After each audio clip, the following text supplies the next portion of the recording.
নির্বাচনের প্রাক্কালে মুর্শিদাবাদের তৃণমূলের চরম গোষ্ঠীদ্বন্দ্ব প্রকাশ্যে। মুর্শিদাবাদ জেলা পরিষদের সভাধিপতি এবং সুতির বিদায়ী তৃণমূল বিধায়কের মধ্যে রাজনৈতিক প্রভাব বিস্তারে দড়ি টানাটানি। ঘটনার সূত্রপাত গত ২রা মার্চ সুতিতে মমতা বন্দ্যোপাধ্যায় নির্বাচনী জনসভাকে কেন্দ্র করে। রুবিয়া সুলতানা একটি ভিডিও করে নিজেই সংবাদ মাধ্যমকে দিয়েছেন এগুলি।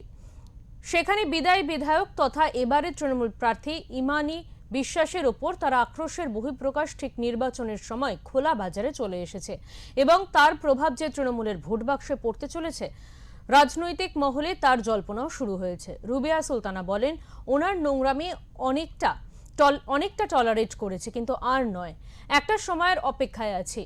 কোন সময়ের ইঙ্গিত করেছেন মুর্শিদাবাদ জেলা পরিষদের সভাধিপতি সম্পর্কে ইমানি বিশ্বাস রুবিয়া সুলতানার ভাসুর। তবে কি ঘরোয়া বিবাদ এবার রাজনীতির মাঠে চলে আসছে?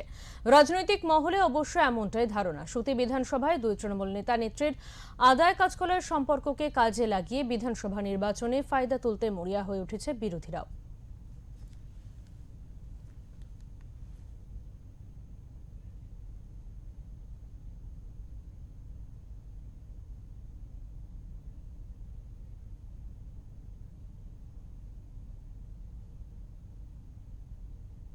বারবার যে ওনার যে নোংরামি, সেইগুলো এতদিন 2018 থেকে টলারেট করে আসি, তারপরেও এখন বলতে বাধ্য হচ্ছি।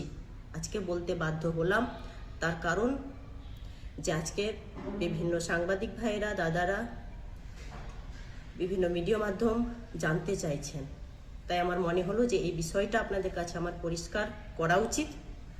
আর সুতির মানুষের স্বার্থে, মুর্শিদাবাদের জেলার মানুষের স্বার্থে সব দিন ছিলাম, থাকার চেষ্টা করেছি, আগামী দিনেও থাকার চেষ্টা করব। প্রতিনিধিত্ব করে কিনা জানি না, কিন্তু যেভাবে আমার জনসংযোগ ছিল, যেভাবে আপনাদের ভালোবাসা আমি পেয়েছি, সেইভাবে আপনাদের কাছে আমি যাব। রুবিয়া সুলতানাকে আগামী দিনে আপনারা রাস্তায় আবার পাবেন, যেভাবে বিগত দিনে পেয়েছিলেন। কিন্তু একটা সময়ের অপেক্ষায় আছি, সেই সময় আসলেই সেই জায়গায় আমরা সার্থক হব।